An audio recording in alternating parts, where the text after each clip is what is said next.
Clara and her mother seemed like an ordinary pair in a quiet Alabama town, but behind their polite smiles and neatly kept home lurked a deadly secreton that would lead them to the edge of a cliff, both literally and morally, and shatter the life of the woman who crossed their path. In a quiet town in Alabama, life moved at a gentle, predictable pace. The streets were lined with modest houses, and the sound of birdsong mingled with the occasional hum of passing cars. Neighbors greeted each other with familiar smiles, and gossip traveled quickly through the community, though it was usually harmless chatter about school events, local fairs, or new families moving in. At first glance, it seemed like the kind of place where nothing truly dangerous could happen. Crime was rare, and most people felt safe walking down the streets at any hour. But beneath the surface of this calm, a tension was quietly building, one that few could sense until it was too late.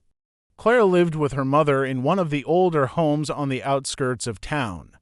From the outside, their house appeared ordinary, with a small garden in the front yard and a swing set worn from years of use. Inside, the atmosphere was different, charged with an intensity that visitors rarely noticed at first.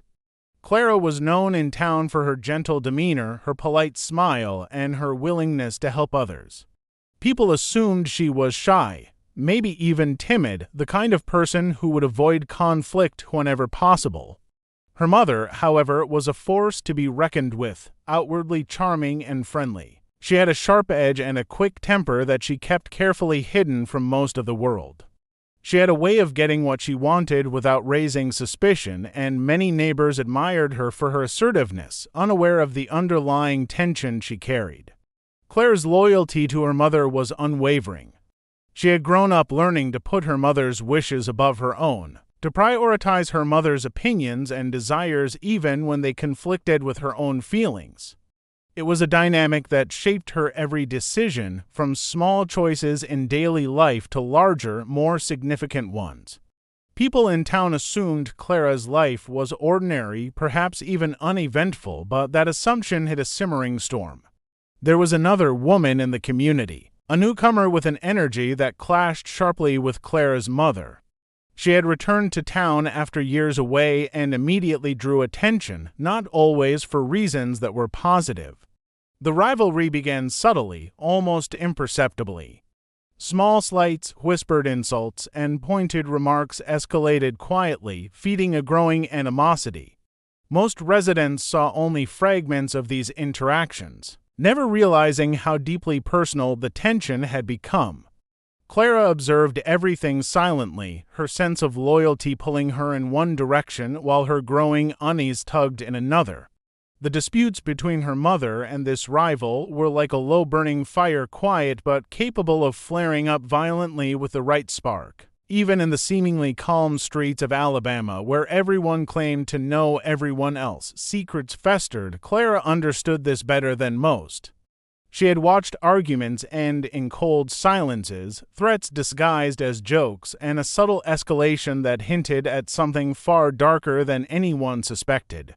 The town carried on with its usual routines, unaware of the storm building in one unremarkable house, a storm that would eventually shatter the sense of security for everyone involved.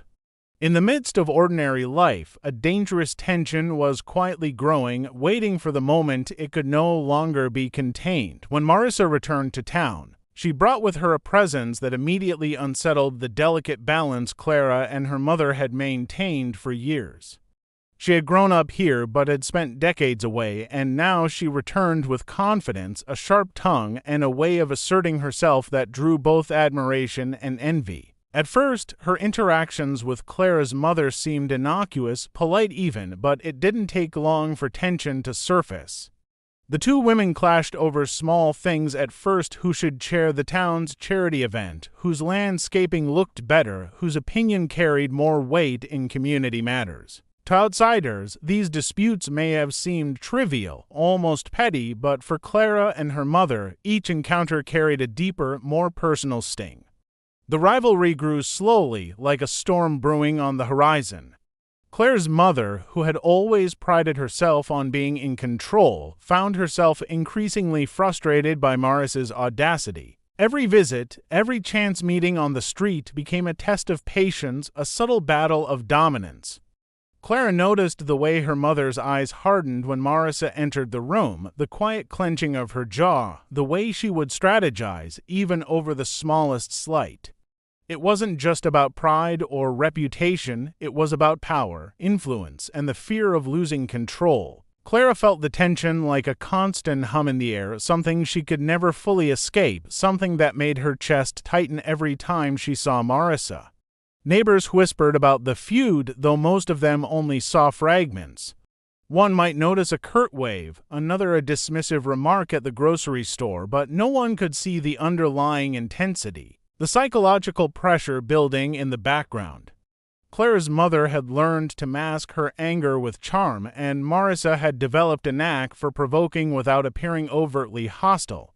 Their encounters became carefully staged battles, each woman measuring the other's reactions, calculating every word and gesture. Clara found herself caught in the middle, silently observing, her loyalty to her mother growing heavier with each confrontation. She felt torn, recognizing Marissa's humanity while feeling the pull to defend her mother at all costs. As weeks passed, the tension escalated. Clara's mother began speaking more openly about Marissa in private, recounting minor grievances and exaggerating slights until they seemed monumental. Clara listened quietly, sometimes feeling a creeping unease, sometimes feeling compelled to agree out of fear or habit. The rivalry was no longer just a social annoyance, it had become an obsession. Her mother's thoughts revolved around Marissa constantly, plotting ways to maintain superiority, ways to assert dominance that went beyond the polite boundaries of social rivalry. Clara could see the pattern, the growing intensity that threatened to break free from the confines of private conversations. Every interaction, every glance, every whispered comment seemed to feed a dangerous cycle of resentment and anger. The feud was no longer just about pride, it had evolved into a struggle for control, a clash of wills that neither woman seemed willing to surrender. Clara felt the weight of it pressing on her shoulders, knowing that the tension was approaching a breaking point, though she could not yet foresee how violently it would erupt. The rivalry had taken on a life of its own, a silent force driving both women toward a confrontation that would leave lasting consequences for everyone involved. The day they went to the cliffs began like any other, with sunlight spilling over the rolling hills and a gentle breeze rustling through the trees. The path to the cliffs was narrow and winding, a favorite spot in the area for hikers and locals seeking a quiet view of the river below. To an outsider, it seemed like a harmless excursion, a place to enjoy nature and escape the monotony of daily life. But for Clara and her mother, it was different. The tension that had built over months of rivalry and simmering resentment had reached a point where it could no longer be contained. Every step toward the cliff felt heavy, weighted with anticipation and fear. Clara's stomach churned as she followed her mother, a mix of dread and unwilling resolve knotting in her chest. Her mother had spoken little on the way there, only offering casual remarks about the scenery or the weather, but Clara could sense the underlying purpose behind each word. The air between them was thick, people with unspoken intentions. Marissa walked ahead, seemingly unaware of the growing danger, enjoying the warmth of the morning sun and the view from the edge of the cliff. She paused to take a photograph of the river glinting below, completely oblivious to the shadow of tension approaching from behind. Clara's mind raced, torn between loyalty and the gnawing sense that what was about to happen could not be undone. When they reached the narrowest section of the cliff path, the moment of decision arrived. Clara's mother positioned herself close to Marissa, speaking softly yet with a tone that carried unmistakable authority. Clara followed, her body tense, every nerve on edge. In that instant, the rivalry that had seemed abstract and distant transformed into a physical, dangerous confrontation. A slip, a shove, a miscalculated movement, the line between accident and intention blurred in the bright light of the morning. Marissa's fall was sudden, her scream echoing off the cliff walls, a sound that would haunt Clara for months to come. Time seemed to stretch in those seconds, as if the world itself paused to witness the tragic outcome. Witnesses in the distance heard the cries but could not see the precise moment she fell. Panic set in immediately. Clara felt a surge of disbelief and terror, her mind scrambling to process what had happened. The fall itself was terrifyingly quick, the river below waiting silently. In the aftermath, the cliff seemed impossibly steep, the path narrow and unforgiving. The serenity of the location clashed violently with the horror of the event that had just unfolded. Claire's mother appeared calm, almost composed, a stark contrast to the chaos of the moment. Clara herself was frozen, caught between shock, fear, and the knowledge that she had been complicit in something irreversible. When authorities arrived, the scene was chaotic. Emergency responders worked quickly, assessing the situation, searching for any signs of survival. The fall had left Marissa critically injured, the evidence scattered across rocks and foliage. Initial assumptions leaned toward accident, and the town murmured in shock and confusion. But subtle details that disturbed Earth, the positioning of the women, the intensity of prior conflicts would later become crucial in piecing together the truth. For Clara, the cliffs were no longer a peaceful place. They had transformed into a symbol of fear, guilt, and the irreversible consequences of human actions. Every rock, every tree, every edge became a reminder of how quickly a quiet rivalry could spiral into tragedy. The months following the incident were unbearable for Clara. She moved through each day as if under a cloud, carrying the weight of guilt like a constant, invisible companion. The town had returned to a semblance of normalcy, but for her nothing felt the same. She avoided social events, stayed mostly at home, and struggled with a growing sense that the truth, if left unspoken, would continue to erode her from the inside out. Nights were the hardest. The image of Marissa falling, the sound of her screams echoing against the cliffs, haunted Clara relentlessly. Each recollection sharpened the realization that she had played a role in something irreversible, something that had shattered lives and destroyed trust. Eventually, the pressure became too great to bear in silence. Clara knew that holding the secret only prolonged her own suffering and delayed justice. She reached out to authorities, her confession hesitant at first, trembling with fear and shame. Step by step, she recounted the events, explaining her role in helping her mother. Every word was heavy with remorse. She described the subtle manipulations, the pressure to comply, and the moment at the cliff when hesitation and fear collided. Her voice, once quiet and restrained, revealed the turmoil that had consumed her for months. The confession stunned investigators, who had initially treated the case as a tragic accident. Authorities began to piece together the sequence of events, examining every detail of the cliffside, the path, and surrounding vegetation.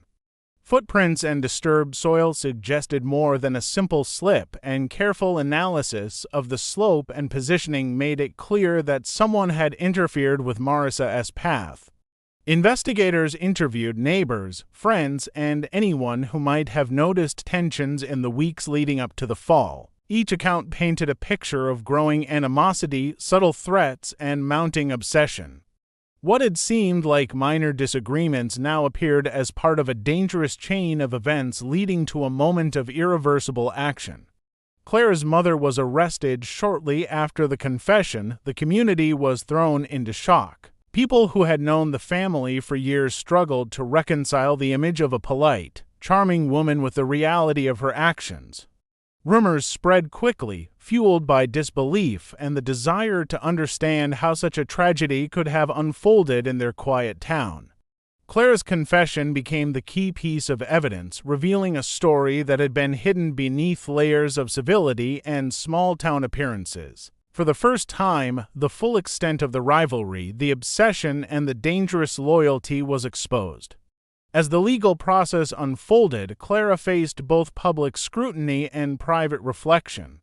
She wrestled with guilt, shame, and the realization that her loyalty had come at an unimaginable cost. Her mother's charm and manipulation had drawn her into a situation that escalated far beyond what either of them had imagined. Clara's openness with the authorities, however, also marked the beginning of accountability and a chance, however small, for redemption. The confession changed the course of the investigation, transforming the case from an ambiguous accident into a chilling example of how obsession and loyalty can intersect to produce devastating consequences. The quiet town, once taken for granted as safe and predictable, now bore the memory of betrayal and tragedy, leaving residents to grapple with the unsettling truth that danger can lurk even in the most familiar places. The trial gripped the town like a storm, drawing attention from every corner of Alabama. News crews arrived, cameras capturing the courthouse steps, neighbors whispering about the case, and reporters piecing together the events that had once seemed so ordinary. For Clara, every day in court was a reminder of the moment at the cliffs, the tension that had built over months, and the choices she had made under pressure. She watched as her mother sat composed but unyielding, the woman whose charm had concealed so much anger and obsession now facing the full weight of the law. The courtroom became a stage where hidden rivalries, fear, and loyalty were exposed for all to see. Clara recounted her involvement in the incident, her words deliberate but tinged with emotion. She explained how fear, obedience, and devotion had led her to participate in something she could never have imagined committing. She described the rivalry between her mother and Marissa, the mounting obsession, and the escalation that had culminated on that narrow cliff path. Each detail offered a glimpse into a world that neighbors had only partially glimpsed, a world where small-town civility masked dangerous intentions. The jury listened closely, weighing the testimony of a daughter torn between love and morality, understanding how even ordinary relationships could become entangled in darkness. Evidence presented during the trial was stark and compelling.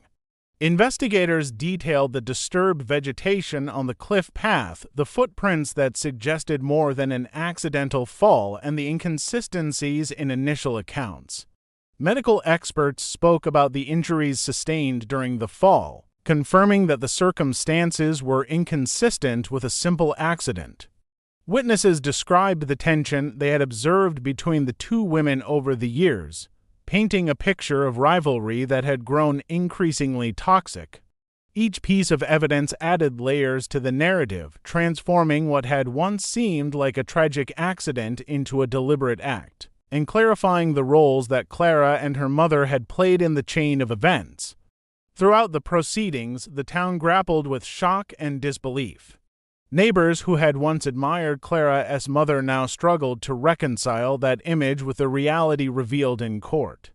People debated how loyalty, fear, and obsession could drive someone to commit a crime so extreme, and how a daughter could become complicit in a parent's dangerous plan. The story dominated conversations in the community, shifting from curiosity to reflection as residents considered how such hidden tensions could fester beneath a veneer of normalcy. Clara, meanwhile, faced the internal consequences of her actions, struggling with guilt while seeking some form of understanding for the choices she had made. When the verdict was delivered, it carried the weight of both justice and caution. Clara's mother faced a severe sentence, reflecting the gravity of her actions and the intentional nature of the crime. Clara, though implicated, was offered leniency in recognition of her confession and cooperation, but the emotional burden remained. The cliffs that had once offered beauty and calm now stood as a haunting reminder of human vulnerability and the dangerous power of obsession. In the end, the case left a lasting mark on the community, illustrating the thin line between civility and violence, the destructive potential of unchecked rivalry, and the consequences of loyalty that blinds one to morality. The tragedy became a permanent part of the town's history, a story of caution, sorrow, and the dark complexities hidden within even the most familiar places.